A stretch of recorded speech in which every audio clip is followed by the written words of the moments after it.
Bon sang, ça sort de ma bouche. Nous l'avons fait. Oui, nous avons construit un abri.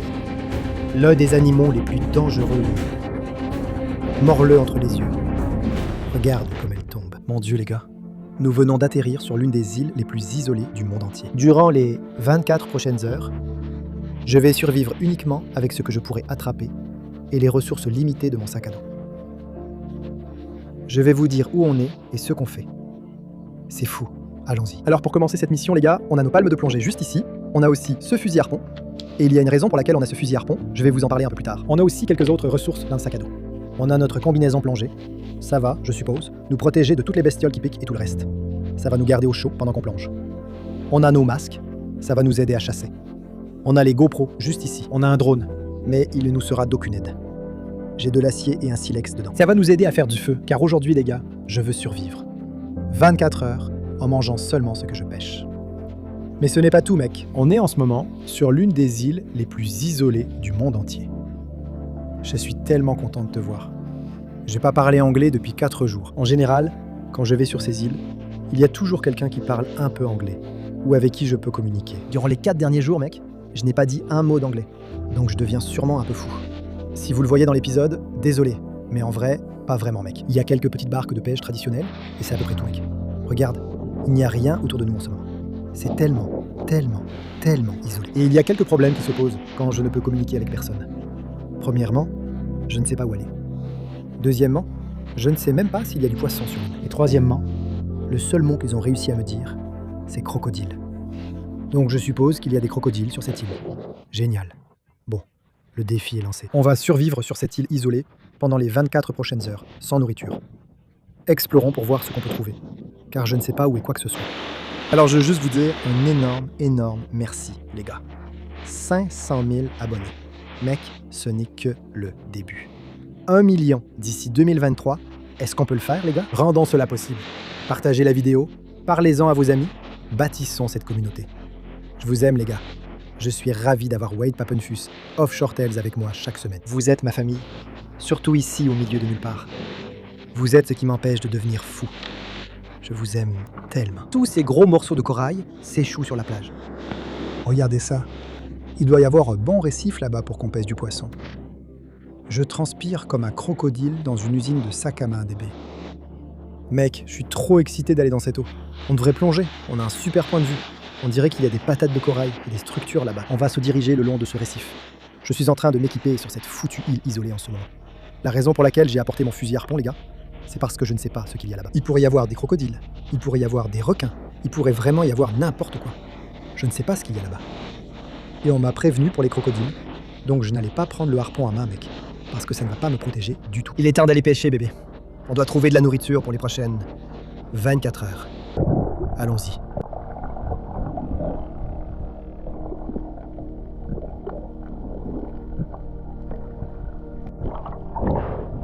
Mon Dieu, c'est vraiment trouble.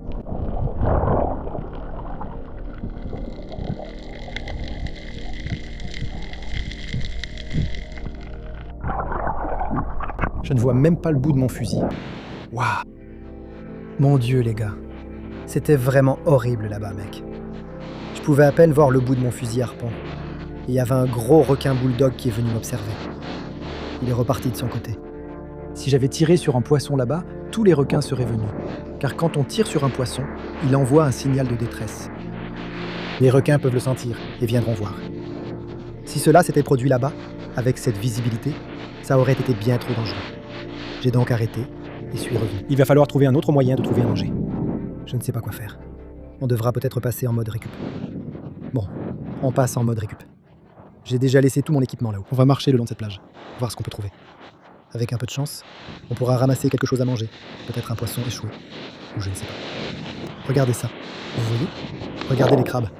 Voyons si on peut en attraper quelques-uns. Ils sont rapides. Il y a plein de crabes sur la plage. On pourra peut-être en manger au petit déjeuner. Il faut les attraper, ils sont si rapides.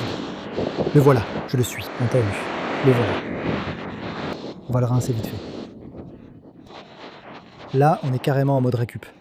On vient d'attraper ce petit crabe ici. Ce nutriment va m'apporter un peu d'énergie. C'était pas grand-chose. Je ne sais pas si ça apportera beaucoup de nutriments, mais tentons. Allons-y. Il est en train de ramper hors de ma bouche. C'est un peu sucré et croustillant. C'est pas bon. J'avale, les gars. On a un autre crabe ici. Ça reste coincé dans mes dents, mec. On a un peu de nourriture dans le ventre maintenant. Le plan d'attaque, c'est je vais attendre que la marée descende. Une fois que la marée sera basse, on devrait pouvoir aller explorer ces mares de marée et tout le reste. Et à partir de là, on devrait pouvoir, avec un peu de chance, trouver quelque chose à manger.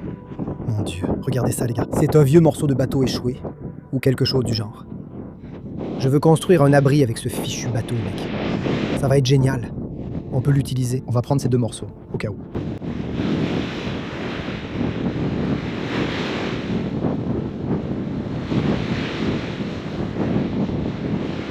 On l'a fait.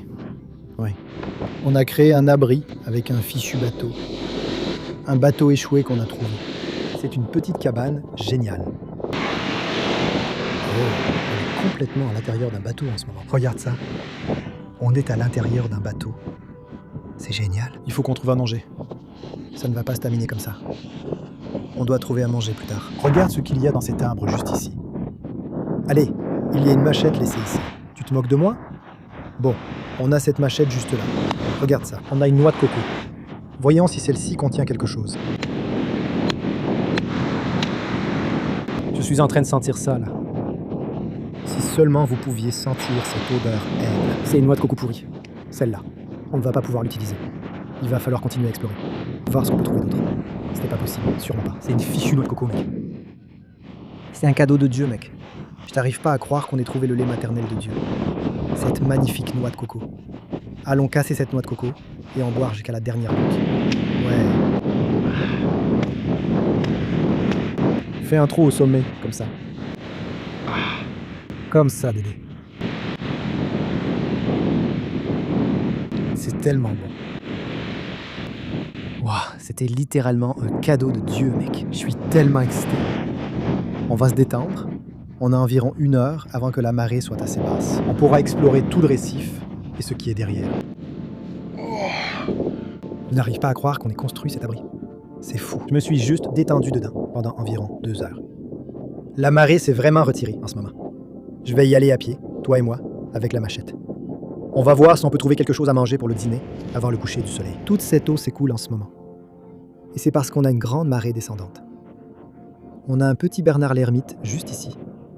Tu es magnifique, mec. Salut. Regarde-le. Il est génial, mec.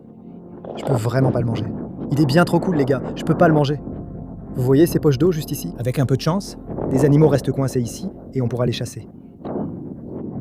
Regarde, une superbe étoile de mer au soleil. Incroyable. On ne la laisse pas hors de l'eau longtemps. C'est bon signe. Là, je me fiche de ce que je trouve. J'ai juste besoin de nourriture jusqu'à demain matin. Espérons trouver quelque chose. On voit qu'on se rapproche du récif et qu'on avance vers cette zone. C'est un super endroit. On voit plein d'étoiles de mer ici, et sûrement des animaux coincés. On n'en croit pas ses yeux. Regarde, il y a un concombre de mer, mon pote. Regarde-lui en train de gicler. C'est le pistolet à eau. Je laisse ce gars ici. Si on ne trouve pas d'autre nourriture, il faudra peut-être le prendre. J'ai déjà mangé ces concombres de mer. Ce n'est vraiment pas terrible. Regarde ça.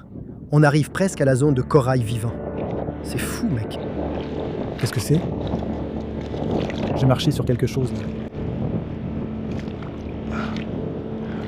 Qu'est-ce que c'est ? Merde. Voici un cône que je viens de ramasser à main nue. C'est l'un des animaux les plus dangereux au monde. Il y avait quelque chose à l'intérieur, c'est sûr, à 100%. En dessous, ils ont un dard qui jaillit. Et en gros, si tu te fais piquer par ça, là, si tu peux voir à l'intérieur, c'est fini. C'est la fin pour moi. C'est la fin de mon histoire. C'est la fin de cette chaîne. Mec, je dois vraiment faire gaffe. C'était un rappel à l'ordre, c'est sûr. Je commence à flipper, je vais pas mentir. J'ai ramassé ce truc à main nue, sans savoir ce que c'était. Je l'ai juste senti sous mon pied, je l'ai ramassé, et c'était un fichu cône, mec. Mon Dieu. Regardez-moi ça. On a une magnifique étoile de mer bleue. On ne veut pas la laisser trop longtemps hors de l'eau. On va la remettre. Regardez ça maintenant. C'est l'un des endroits les plus isolés du littoral sur la planète Terre. Regardez-moi ça. Il y a encore un cône. Ça va te tuer. On voit l'animal juste là. Si ça sort et que ça te pique, t'es foutu, mon Dieu. Regardez-moi ça. C'est sûrement l'un des plus beaux coquillages que j'ai jamais vu de ma vie. Regardez-moi ça. Il y a une limace à l'intérieur. C'est tellement tentant de prendre ce magnifique coquillage porcelaine maintenant. C'est incroyable. C'est sûrement l'un des plus beaux coquillages que j'ai trouvé.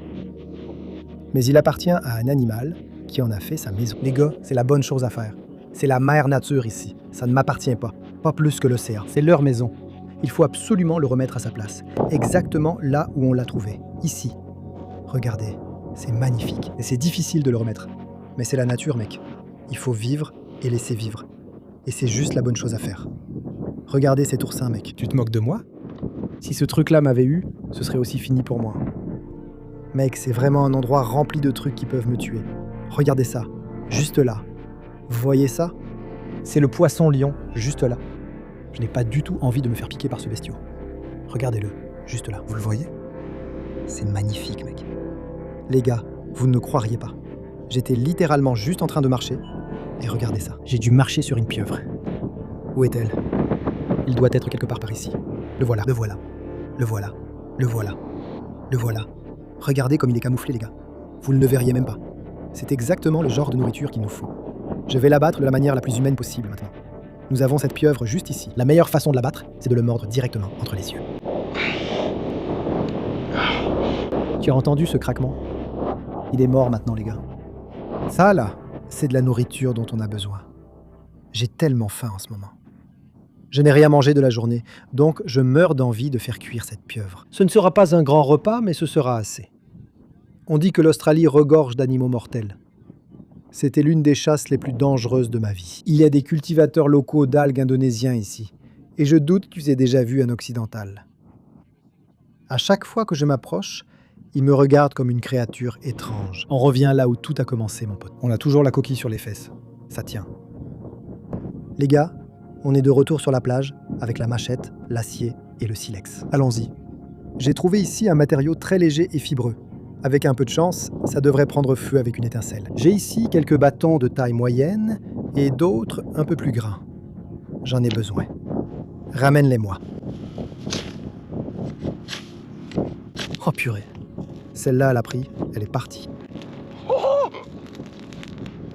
Ça s'emballe complètement. Bon, il faut qu'on en prenne d'autres. Il faut qu'on continue comme ça.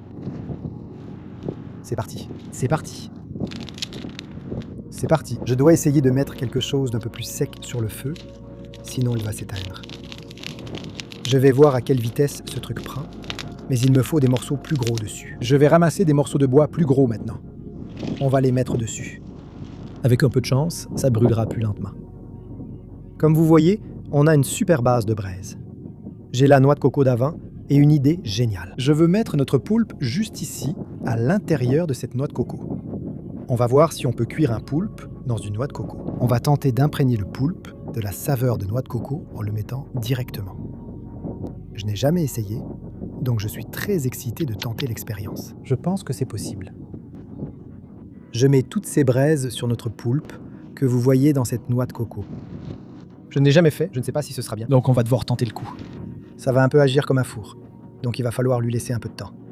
Vous pouvez voir qu'on a une base de braise et que je viens de mettre le poulpe dedans. Les braises sont posées dessus, ça devrait faire office de four et bien cuire ce poulpe. On attend 5 à 10 minutes et on verra. Je n'ai jamais essayé, je ne sais pas si ça va marcher, mais il faut tenter. Un poulpe cuit à l'intérieur d'une noix de coco. C'est une première, non? Je crois que personne n'a fait ça avant. Donc c'est génial. Tu vois que ça cuit doucement ici. On a presque un petit feu de braise juste là. Et notre poulpe est en dessous. C'est le support idéal là. Si vous pouviez sentir ça en ce moment. J'ai ce parfum de fruits de mer, de noix de coco et une bonne odeur fumée. Je pense que ça va être super bon, mec. Le truc avec le poulpe, c'est que c'est très difficile à cuire.